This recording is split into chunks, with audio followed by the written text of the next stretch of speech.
Crust season 2 आ गई ना चेहरे पे हंसी। अरे भाई मैं जानता हूं तुम लोग बहुत ज्यादा एक्साइटेड हो क्रस्ट सीजन 2 का रिव्यू और स्टोरी सुनने के लिए। मैं भी बहुत ज्यादा एक्साइटेड हूं। तो चलो बिना किसी देरी किए आज तुम्हारा भाई बताएगा क्रस्ट सीजन 2 की स्टोरी। और इससे पहले तुम्हें करना क्या है, वही बात है, 50 लाइक मारो और कमेंट कर दो बहुत सारे, और फिर मैं लेके आऊंगा क्रस्ट सीजन 3। तो चलो स्टार्टिंग करते हैं एपिसोड 1 से। एपिसोड 1 में जब एंट्री करते हैं उससे पहले मैं थोड़ा फ्लैशबैक ले जाता हूं आपको क्रस्ट सीजन 1 में। देखो क्रस्ट सीजन 1 के लास्ट एपिसोड में हुआ ये था कि मैंने कहा था सैम और आद्या वापस से मिल गए थे, लेकिन एक चीज और नहीं बताई थी तुम लोगों को, वो मैंने सोचा कि तुम्हें सीजन 2 में बताऊं इसी के साथ साथ। तो चलो मैं पहले बता देता हूं कि सैम और आद्या जब मिले थे उसके थोड़ी देर बाद सैम के पास एक व्हाट्सएप फोटो आती है जिसमें आद्या होती है साहिल के साथ। अब ये कहानी तब की है जब सैम और आद्या दूर दूर हो गए थे, लड़ाई हो गई थी उनकी। तब आद्या साहिल के साथ डेट पे जाती है और ये बात वो सैम से छुपाती है। फिर जब ये सैम को बात पता चलती है तो वो बहुत ज्यादा गुस्सा हो जाता है। अब जो सीजन 1 था वो वहीं एंड हो जाता है। उसके बाद होता है कि सीजन 2 में एंट्री मारते हैं और सीजन 2 में होता ही है कि वैकेशन के बाद हमारे जो बच्चे हैं वो अपग्रेड हो गए हैं नई नई क्लासेस में, और फिर उनके आ चुके हैं बोर्ड एग्जाम्स। और फिर हमारी जो आद्या है बस में बैठी रहती है और सैम का इंतजार कर रही होती है, क्योंकि सैम ने वेकेशंस में उससे बात नहीं की होती है और आद्या को यह भी नहीं पता होता है कि सैम कहां गया है। तो बस में वो उसका इंतजार कर रही होती है, लेकिन वो बस में नहीं आता है। और प्रतीक से जब वो पूछती है तो प्रतीक नहीं बताता और प्रतीक ये बात छुपा लेता है। अब जब एपिसोड 1 में आते हैं तो एपिसोड का नाम है सैम कहां है। अब एपिसोड के अंदर घुस चुके हैं हम, तो चलो स्टोरी एलिब्रेट कर देते हैं। तो भाई हमारी जो आद्या है स्कूल में जाती है, प्रेयर के समय भी सैम नहीं आता है, अटेंडेंस भी आती है तो सैम का नाम अटेंडेंस रजिस्टर में नहीं होता है। फिर हमारी जो आद्या है बहुत ज्यादा परेशान हो जाती है और फिर जाती है प्रतीक के पास और प्रतीक को बोलती है कि प्लीज तुम सच सच बताओ कि बात क्या है, सैम है कहां। उसके बाद प्रतीक बोल देता है कि उसके पेरेंट्स ने उसको स्कूल से निकाल दिया है क्योंकि उसके मार्क्स कम आ गए थे और वो चला गया है बोर्डिंग स्कूल में और वो अब कभी नहीं आएगा। और फिर जब ये बात आद्या सुनती है तो बहुत ज्यादा परेशान हो जाती है, दुखी हो जाती है कि भाई सैम मेरे से बिना बताए और बिना कुछ किए, मैंने कुछ किया भी नहीं था तो सैम चला क्यों गया।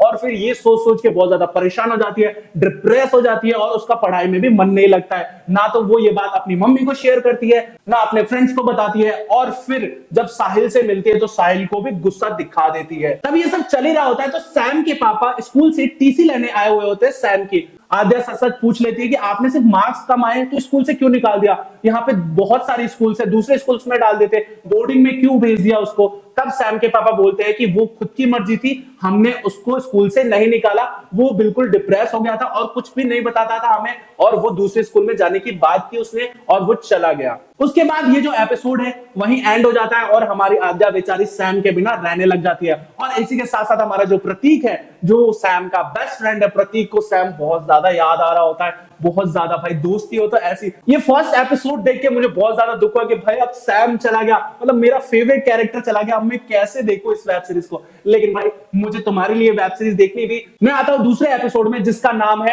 नाम वही दोस्ती नहीं। अब दूसरे एपिसोड में होता यह है कि स्टार्टिंग में एक बच्चे को दिखाया जाता है, चश्मा लगा के, बहुत ज्यादा गोरा चिट्टा बच्चा होता है। इस बच्चे का नाम होता है समर्थ। और फिर हमारा जो समर्थ है बहुत ज्यादा इंटेलिजेंट होता है, इससे बातों में कोई जीत नहीं सकता है और ये नया नया स्कूल में आया होता है। क्योंकि होता है हमारा जो समर्थ बबुआ के पापा हैं वो आर्मी मैन होते हैं और उनका हर 2 साल में ट्रांसफर हो ही जाता है। अब ये जो समर्थ की कहानी है इसको थोड़ा साइड में रखते हैं और फिर चलते हैं स्कूल में। स्कूल में हो रहा होता है एक फंक्शन जिसका नाम होता है सेलेस्टा, और ये जीतना हर स्कूल का सपना है। अब लखनऊ में एक फ्रांसिको करके स्कूल होता है, वो 4 साल से ये कंपटीशन जीतता हुआ आ रहा था। अब ये जो एलसीसी स्कूल है यानी कि हमारी आद्या का स्कूल, ये हर साल हारता है, कभी भी नहीं जीतता है। तो हमारे जो फादर है ये ऐलान करते हैं कि कुछ भी हो जाए इस साल हमारा ही स्कूल जीतना चाहिए। फिर होता यह है कि हमारे जो साहिल भैया यानी कि सुपर सीनियर है उनको बनाया जाता है इस सेलेस्टा का लीडर, ताकि वो एक मजबूत ग्रुप बना सके और ये जो सेलेस्टा फंक्शन है जीत सके। इसके बाद लग जाते हैं साहिल भैया सेलेस्टा की तैयारी करने में और फिर वो सबका ऑडिशन लेने लग जाते हैं। और यही जैस्मिन सोचती है कि भाई मुझे तो बहुत अच्छा डांस आता है और सेलेस्टा में डांस का भी एक कंपटीशन होता है, तो मैं क्यों ना साहिल भैया के पास जाऊं और थोड़ा ट्राई मारूं, देखते हूं साहिल भैया मुझसे पढ़ते हैं या नहीं पढ़ते। फिर वो जाती है साहिल के पास और बोलती है कि मुझे भी। तो फिर हमारी जैस्मिन जाती है साहिल के पास और साहिल को बोलते हैं कि मुझे भी इसका ऑडिशन देना है। तो हमारे साहिल भैया बोलते हैं आप तो प्रो हो, आपको क्या जरूरत है ऑडिशन देने की। लेकिन फिर वो ऑडिशन दे देती है और फिर वो सेलेक्ट हो जाती है। और फिर जो साहिल होता है वो जैस्मिन को डांस का जज बना देता है ताकि वो बच्चों का ऑडिशन ले पाए जितने भी अच्छे डांसर्स है। इसके साथ साथ हमारे जो प्रतीक और जोया है वो रैप में बहुत ज्यादा अच्छे होते हैं, तो वो म्यूजिक का ऑडिशन लेते हैं। और इसके साथ साथ साहिल जो होता है वो ड्रामा में बहुत ज्यादा अच्छा है, एक्टिंग में बहुत ज्यादा अच्छा है, तो वो एक्टिंग का जज बनता है। और फिर जो ये जजमेंट की टीम बनती है ये सब मिलके एक साथ ऑडिशन लेते हैं और अपने सेलेस्टा प्रोग्राम के लिए एक टीम तैयार करते हैं। फिर एंट्री होती है हमारे समर्थ की। समर्थ की जैसे स्कूल में एंट्री होती है वो टकरा जाता है साहिल से, और जब साहिल और समर्थ की बात होती है तो साहिल को पता चलता है कि ये बंदा तो सुपर जीनियस है भाई, इससे तो कोई बातों में जीत ही नहीं सकता। फिर साहिल बोलता है कि तुम भी सेलेस्टा में पार्ट लो जिसमें होता है डिबेट कंपटीशन, और समर्थ उसका लीडर बन जाता है। फिर हमारे जो समर्थ भैया है वो पूरा स्कूल घूम रहे होते हैं, सब कुछ जान रहे होते हैं कि क्या क्या है इस स्कूल में, और वहीं टकरा जाते हैं वो आद्या से कि वो पढ़ रही होती है केमिस्ट्री और एलिमेंट्स के नाम याद कर रही होती है, पर उससे सोडियम, हीलियम, बेरिलियम ये सब याद नहीं होता। और फिर जब ये बात हमारे समर्थ बाबू देखते हैं तो वो तो भाई माइंड से बहुत ज्यादा शार्प है, तो वो आद्या को बताने लग जाते हैं कि ऐसी ऐसी ट्रिक अपनाओगी तुम जरूर ये एलिमेंट्स के नाम याद कर लोगी। और फिर हमारे आद्या का तो मूड वैसे ही खराब होता है क्योंकि सैम तो उसके पास होता नहीं है, तो वो बोल देती है कि तुम यहाँ से चले जाओ, मेरे को तो ऐसे याद करना है। और फिर स्कूल में हो रहा था केमिस्ट्री टेस्ट, और जब आद्या को वो चीज नहीं आती है तो वो समर्थ बाबू का आइडिया अपना के वो आंसर शीट में आंसर फिल कर देती है और उसके मार्क्स आ जाते हैं। फिर आद्या समर्थ को थैंक यू बोलने के लिए जाती है और फिर उन दोनों की दोस्ती हो जाती है। तो आद्या बोलती है कि मेरा नाम आद्या है, हेलो, और समर्थ बोलता है मेरा नाम समर्थ है। और फिर वो आद्या को बोलता है कि तुम समर्थ नहीं मुझे सैम बुलाना। और आद्या ये सुन के भाई साहब बहुत ज्यादा वापस से दुखी हो जाती है क्योंकि अभी तो वो थोड़ा मूव ऑन करना चालू ही होती है और फिर एक नया सैम स्कूल में आ गया और फिर आद्या वहां से चली जाती है। और हमारे जो समर्थ बबुआ है उनको पता ही नहीं चलता कि ये लड़की को हो क्या गया, भाई ये क्यों चली गई, और ये जो एपिसोड है वही खत्म हो जाता है। तो भाई इस दूसरे एपिसोड का नाम तुम्हें पता ही था, नाम वही दोस्ती नहीं, यानी कि सैम सैम और दोस्ती नहीं। तो भाई चलो अब बढ़ते हैं थर्ड एपिसोड की तरफ। थर्ड एपिसोड का नाम है इमोशंस की रॉन्ग डिलीवरी। अब इसमें होता यह कि हमारे जो आद्या है सैम को, यानी रियल वाले सैम को, पहले वाले सैम को हैप्पी बर्थडे बोलती है क्योंकि उसका बर्थडे होता है। तो वो 12 बजे रात को हैप्पी बर्थडे बोल रही होती है एक वीडियो के जरिए, और वो वीडियो बनाते बनाते जब वो वीडियो कंप्लीट कर लेती है, सैम को जैसे ही भेजने वाली होती है उसकी मम्मी एंटर कर जाती है और बोलती है कि तुम ये क्या कर रही हो, इतनी रात को जगी हुई क्यों, लाओ तुम्हारा फोन दो। और गलती से वो वीडियो वो संविधान की जगह समर्थ को डिलीवर हो जाता है। और जब समर्थ ये देखता है कि ये कौन सा सैम है, और फिर वो बहुत ज्यादा मतलब खिचड़ी पक जाती है उसके दिमाग में। फिर सुबह वो जाता है और वो मिलता है आद्या से, लेकिन आद्या उससे दूर दूर जा रही होती है क्योंकि उसे पता होता है कि इस बंदे का नाम भी सैम है और मैं दो सैम हैंडल नहीं कर सकती यार, अभी तो मैं उभरी थी, मूव ऑन हुई थी, और ये नया सैम कहां से आ गया। और फिर हमारा जो शार्प माइंड वाला बंदा है यानी कि समर्थ, वो आद्या को बोलता है डोंट वरी, मेरे को पता था ये मैसेज मेरे लिए नहीं है, ये मैसेज किसी और सैम के लिए है। और फिर जो हमारी सेलेस्टा की टीम है वो लग जाती है अपना कंपटीशन प्रैक्टिस करने में, और उनका टॉपिक होता है ग्लोबल वार्मिंग। ग्लोबल वार्मिंग पे ये टॉपिक लगी, वो खूब सारी मेहनत करते हैं, लेकिन हमारा जो प्रतीक होता है उसके माइंड में कुछ और ही चल रहा होता है और वो जोया से लड़ने लग जाता है। जोया बोलती है कि नहीं हम ग्लोबल वार्मिंग पे ही गाना लिखेंगे, और प्रतीक बोलता है कि नहीं यार ये सब चीजें पुरानी हो गई है, तुम कुछ नया ट्राई करो, तुम हमारे स्कूल की जो चीजें हैं उनके बारे में बताओ, स्कूल लाइफ के बारे में बताओ, तब जाके हम जीत पाएंगे ये कंपटीशन। लेकिन जितने भी और लोग होते हैं उनको कोई मतलब नहीं होता प्रतीक से, कोई उनकी बात नहीं सुनता है प्रतीक की, और वो बोलते हैं नहीं जो टॉपिक है वो ग्लोबल वार्मिंग ही है और हम इसी पे अपना जो कंपटीशन है वो तैयार करेंगे, इसी पे प्रैक्टिस करेंगे।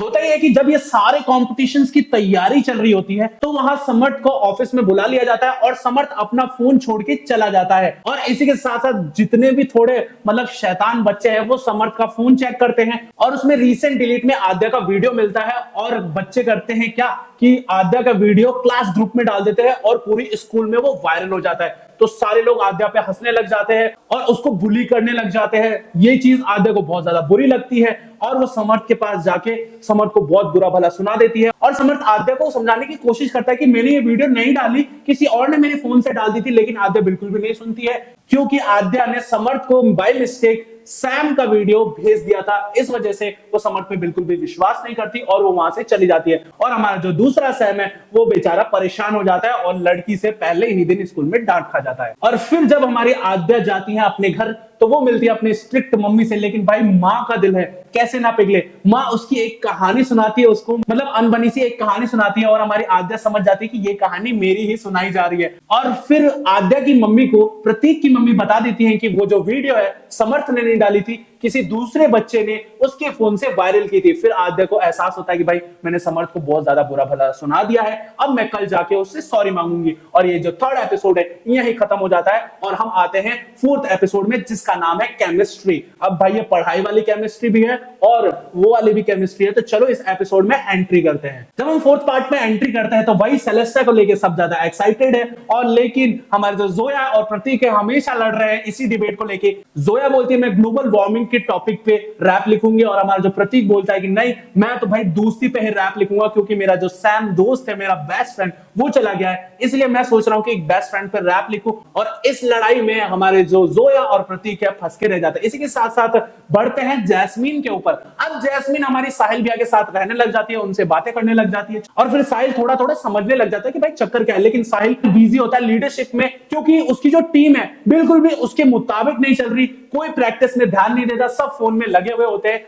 और इसी चक्कर में वो टीचर से डांट भी खा जाता है कि ऐसा करोगे तो भाई सेलेस्टा तुम जीत ही नहीं पाओगे, 4 साल से तो वैसे भी नहीं जीत रहे, अभी भी नहीं जीतोगे और बेइज्जती करवा के ही आओगे। उसके बाद होते हैं कि हमारा जो लीडर है समर्थ डिबेट का एक ऑडिशन लेते हैं सबका, जिसमें जैस्मीन और जोया एक दूसरे से डिबेट कर रहे होते हैं हिंदी में। तो समर्थ जोया और जैस्मीन को बोलता है कि आओ और अपनी थोड़ी स्किल्स दिखाओ डिबेट में। तो हमारे जैस्मीन एक पर्ची उठाती है और डिबेट का जो टॉपिक होता है उसका नाम होता है हाई स्कूल लव। अब जैस्मीन को तो अच्छी बातें बतानी होती है हाई स्कूल लव के बारे में, और हमारी जो जोया है उनको बुराई करनी होती है हाई स्कूल लव के बारे में, यानी कि जो उसके ड्रॉबैक्स होते हैं वो बताने होते हैं जोया को। और फिर हमारे जो जैस्मीन है बातों ही बातों में साहिल को अपनी जो फीलिंग्स है वो बता देती है डिबेट के अंदर ही। और फिर जब ये डिबेट खत्म होता है जैस्मीन और जोया का, तो आद्या का कॉल आ जाता है समर्थ के फोन पे, और ये चीज साहिल देख लेता है और बहुत ज्यादा गुस्सा हो जाता है, क्योंकि हमारी जो आद्या है साहिल को पहले डेट कर चुकी है और साहिल बहुत ज्यादा परेशान है, वो आद्या को भूल ही नहीं पा रहा। और फिर समर्थ वहां से चला जाता है आद्या से मिलने।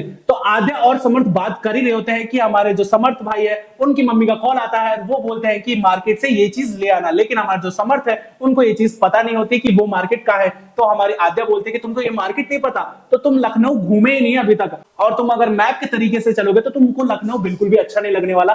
तो भाई हमारे जो समर्थ बोलते हैं कि भाई ठीक है तुम ही घुमा दो अपना लखनऊ।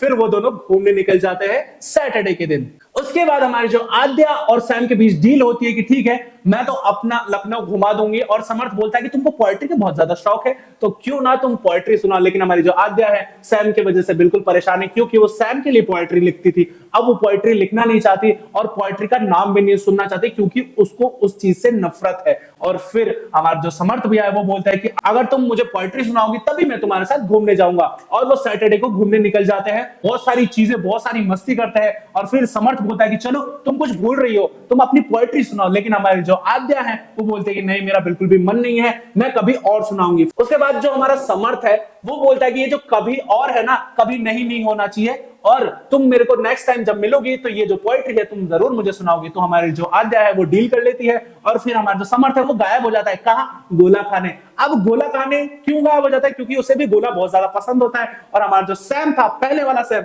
उसे भी गोला बहुत ज्यादा पसंद होता है। और ये देख के हमारी जो आद्या है फिर से इमोशनल हो जाती है और सैम की याद आने लग जाती है उसको। और उसके बाद ये जो केमिस्ट्री का एपिसोड है यही खत्म हो जाता है। ठीक है, तो एंटर करते हैं फिफ्थ एपिसोड में। फिफ्थ एपिसोड का नाम है टाइम टाइम की बात है। अब इसमें बहुत कुछ घटता है, ये जो फिफ्थ एपिसोड है इसमें बहुत कुछ ट्विस्ट आता है। तो चलो मैं बताता हूं। जब हमारे सैम यानी समर्थ और आद्या घूम के आ रहे होते हैं तो साहिल ये चीज देख लेता है और सैम पे वो भड़क जाता है कि भाई सैटरडे को तुम कहां थे, तुमने छुट्टी क्यों ली, प्रैक्टिस पे क्यों नहीं आए। और ये बात सुन के जो समर्थ है बहुत ज्यादा सैड हो जाता है, और आद्या गुस्से में हो जाती है कि भाई तुम्हारी प्रॉब्लम क्या है, मेरा गुस्सा तुम इस पे क्यों निकाल रहे हो। फिर हमारा जो साहिल है वहां से चला जाता है और समर्थ कॉम्पिटिशन के लिए वापस से तैयारी करने लग जाता है। इसके बाद होता है कि जोया जैस्मिन को बोलती है कि देख तेरा टाइम तो वैसे भी खराब चलता रहता है, तो तू जाना साहिल को बोल ही दे अपनी दिल की बात। अब तो भाई बहुत टाइम हो गया, क्योंकि इसके बाद तो साहिल स्कूल से निकल जाएगा। ठीक है, तो जब हमारे जैस्मिन हमारे लड़के को प्रपोज करते हैं तो हमारे साहिल भी साफ साफ मना कर देते हैं और बेइज्जती कर देते हैं। हमारे जैस्मिन का मुंह ऐसे लटक जाता है।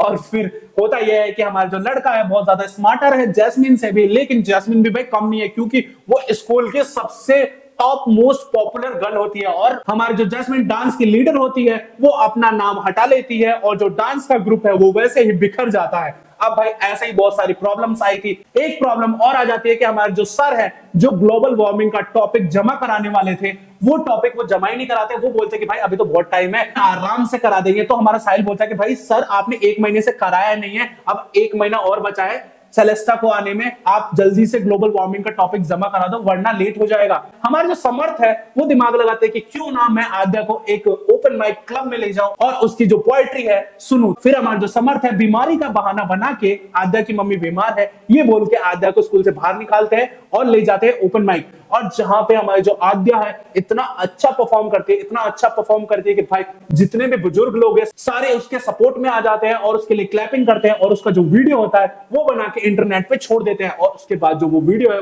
बहुत ज्यादा वायरल हो जाता है। और जब ये सारी चीजें हो ही रही होती है तो हमारे जो समर्थ है उनके पापा का उनके पास कॉल आता है जो आर्मी में है, और सैम के पापा उनसे कुछ कहते हैं, लेकिन ये जो एपिसोड है वो सस्पेंस में ही खत्म कर दिया जाता है। लेकिन अब मैं तुमको ये कहना चाहता हूं कि ये जो एपिसोड है मैं भी सस्पेंस में खत्म कर दूं और फिर नेक्स्ट एपिसोड में ये जो कहानी है तुमको बताऊं। चलो भाई 6th एपिसोड में घुसते ही मैं तुमको बता देता हूं कि सैम के डैड ने सैम से क्या कहा। सैम के डैड ने सैम से कहा कि सैम बेटा तू एक बहू घर पे ले आ। साले का खोपड़ी तोड़ साले। अरे नहीं नहीं भाई, सैम के डैड ने सैम से कहा कि भाई मेरा ट्रांसफर हो चुका है, अब ये शहर छोड़ के हम वापस से जाने वाले हैं। और ये सुन के सैम का माथा तो खराब हो जाता है और वो आद्या से कुछ भी नहीं बताता है, बल्कि किसी से भाई कुछ भी शेयर नहीं करता है सेलेस्टा खत्म होने तक। अब भाई इधर सेलेस्टा की टेंशन होती है, उधर हमारे जो टीचर्स है वो बच्चों की टेंशन लेते हैं कि भाई बोर्ड एग्जाम्स है, जो बच्चे बोर्ड्स में है वो कैसे ये सेलेस्टा परफॉर्म कर पाएंगे, क्योंकि वो बोर्ड्स में ध्यान ही नहीं देंगे तो भाई वो फेल हो जाएंगे। ये कंप्लेन लेके वो फादर के पास जाते हैं और फादर ये बात सोच के एक टेस्ट ऑर्गेनाइज कर रहे होते हैं कि भाई जितने भी बच्चे बोर्ड एग्जाम्स में हैं और जिनने सेलेस्टा में पार्ट लिया है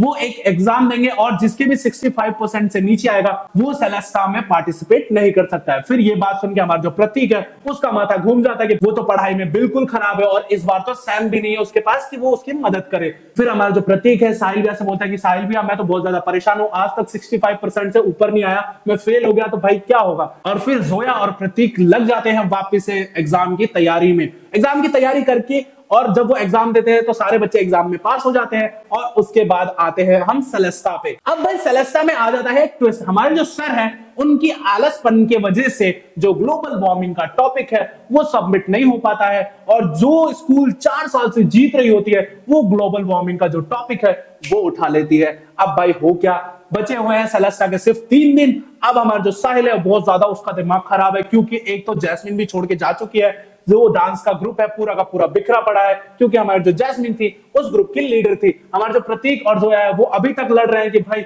हम ग्लोबल वार्मिंग तो छिन गया हमारे हाथ से, अब 3 दिन में कैसा टॉपिक चूज करें। फिर हमारा जो साहिल है दिमाग दौड़ाता है और फिर होता यह है कि प्रतीक का जो आइडिया होता है, जो मैंने स्टार्टिंग में बोला था कि स्कूल लाइफ के ऊपर अपनी जो स्टोरी है वो सुनाए तो ज्यादा कनेक्ट होगी बच्चों पे। तब ये बात सुन के सब प्रतीक के साइड हो जाते हैं और प्रतीक का जो टॉपिक है वो उठा लिया जाता है। प्रतीक और जोया मिलके एक बहुत बढ़िया गाना लिखते हैं, हमारा जो साहिल है वो बहुत बढ़िया स्क्रिप्ट लिखता है और फिर हमारी जो जैस्मिन है वो भाई रूखी रूखी सी बैठी रहती है। लेकिन इसके साथ होता यह है कि सेलेस्टा स्टार्ट हो जाते हैं, सारी स्कूल्स अच्छा परफॉर्म कर रही होती हैं, यहां तक कि जो स्कूल 4 साल से जीतती हुई आ रही थी वो हमेशा टॉप पे चल रही होती है और हमारी जो एलसीसी है वो हमेशा 5th नंबर पे थी, लास्ट पे थी, तो वो 5th नंबर पे ही चल रही होती है, उसके पॉइंट्स ही नहीं बढ़ते, पॉइंट्स ही नहीं बढ़ते। और फिर सेलेस्टा खत्म होते होते जब लास्ट परफॉर्मेंस होती है उससे एक दिन पहले उसके 15 पॉइंट्स कम होते हैं और वो 15 पॉइंट्स एक ही जगह से कवर हो सकते हैं जिसका नाम है डिबेट। अब डिबेट का नाम सुन के तुमको कौन याद आता है, चलो बताओ। चलो मैं ही बता देता हूं, तुम क्या बताओगे।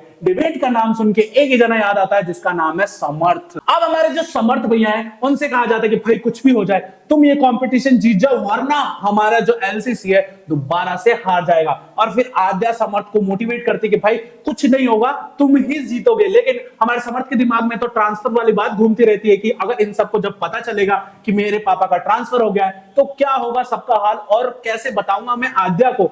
फिर हमारे जो साहिल भी आए आद्या के पास जाते हैं, उनसे सॉरी मांगते कि सॉरी यार मैंने उस दिन कुछ ज्यादा ही सुना दिया था तुम लोगों को। इसके बाद हमारा जो सैम है यानी समर्थ है वो तैयार होते हैं डिबेट के लिए और फिर वो जाते हैं डिबेट कंपटीशन में। और इसी के साथ साथ हमारा जो समर्थ है अगली वाली टीम को ऐसा मुंहतोड़ जवाब देता है कि भाई समर्थ जीत जाता है और जो 15 पॉइंट है वो हासिल कर लेता है। इसके बाद होता ही है कि जो डांस की टीम बिखरी हुई होती है तो हमारे एक रजत भैया है, वो साहिल से बोलते हैं कि तू साहिल क्या कर रहा है यार, जाके जैस्मिन से सॉरी मांग ले। तो हमारा जो साहिल है वो तो भाई अलग ही एटीट्यूड में कि भाई मैं थोड़ा ना मांगूंगा, वो मेरे पास आई थी, मैं थोड़ा ना मांगूंगा, हाँ अरे गहरे लोगों को मैं मुंह नहीं लगाता। फिर हमारा जो रजत है, जैस्मिन के लिए उनके दिल में थोड़ा थोड़ा प्यार है, तो वो जाते हैं जैस्मिन के पास और उनसे बातें करते हैं। बोलता है कि जैस्मिन देखो, जैसा सोचा जाए वैसा नहीं होता बिल्कुल भी। उसके बाद जैस्मिन बोलती है मनपसंद चीज से तुम्हारा क्या मतलब, क्योंकि रजत बोल देता है कि जैसे कि मैंने खोया है। तो भाई जैस्मिन समझ जाती है कि भाई रजत के दिल में क्या है, और फिर रजत जैस्मिन को अपनी दिल की बात बता देता है। और यही जैस्मिन सोचती है कि यार ये कितना स्वीट बंदा है, इस जैसा बंदा तो मैंने आज तक देखा ही नहीं। फिर हमारे रजत बाबू जैस्मिन पे लट्टू हो जाते हैं, फिदा हो जाते हैं, उनसे इजहार कर देते हैं, और फिर जैस्मिन मान जाती है डांस के लिए। और फिर हमारे जो साहिल भैया लीडर हैं, वो एक ऐसा मोटिवेशन देते हैं सभी को कि भाई सब में जोश भर जाता है। और प्रतीक और जोया सबसे पहले स्टार्ट करते हैं। प्रतीक और जोया का इतना अच्छा परफॉर्मेंस देके सारे लोग खुश हो जाते हैं, ताले बजाने लग जाते हैं। इसके बाद हमारे जो साहिल भैया है, वो अपना जो नाटक है वो पेश करते हैं जनता के सामने। उसके बाद जो जैस्मिन है वो भी डांस बहुत अच्छा परफॉर्म करती है। फिर सारे मिलके भाई ऐसी धूम मचाते हैं, ऐसी धूम मचाते हैं कि फिर पूरा जो ऑडिटोरियम है वो गूंज जाता है शोर से एलसीसी के। फिर हमारी जो आद्या दीदी है वो समर्थ को ढूंढ रही होती है, लेकिन हमारा जो समर्थ है वो चले जाता है टेरेस के ऊपर। और जब आद्या ऑडिटोरियम में समर्थ का वेट कर रही होती है, तो वो समझ नहीं पाती कि समर्थ गया कहां, इतनी सारी चीजें समर्थ मिस कैसे कर सकता है। और जब अनाउंस होता है कि एलसीसी जीत गई, तो भाई साहब साहिल भैया की खुशी का तो ठिकाना ही नहीं रहता। और 2 महीने की मेहनत के बाद एलसीसी 4 साल बाद जीतती है और अपना जो नाम है स्कूल का बनाए रखती है, रोशन करती है। और फिर फादर और सारे टीचर बहुत ज्यादा खुश हो जाते हैं। लेकिन हमारी जो आद्या है ढूंढने निकल जाती है समर्थ को कि भाई ट्रॉफी लेने तक बंदा नहीं आया। और फिर वो मिलती है कहां, टेरिस पे समर्थ से। तो जब आद्या समर्थ के पास जाती है तो वो उसको सैम बुलाती है, और जब समर्थ ये नाम सुनता है तो वो बहुत ज्यादा खुश हो जाता है। लेकिन इसी के साथ साथ वो एक बात शेयर करता है कि भाई सुनो आद्या, मैं एक चीज बताने वाला हूं, मेरे जो पापा हैं उनका फिर से ट्रांसफर हो गया है और मैं ये जो शहर है वो छोड़ के जा रहा हूं। उसके बाद ये जो क्रश सीजन 2 का जो एपिसोड फाइनल है वो खत्म हो जाता है, और हमारी जो आद्या दीदी है उनका फिर से कट जाता है। मतलब कि यार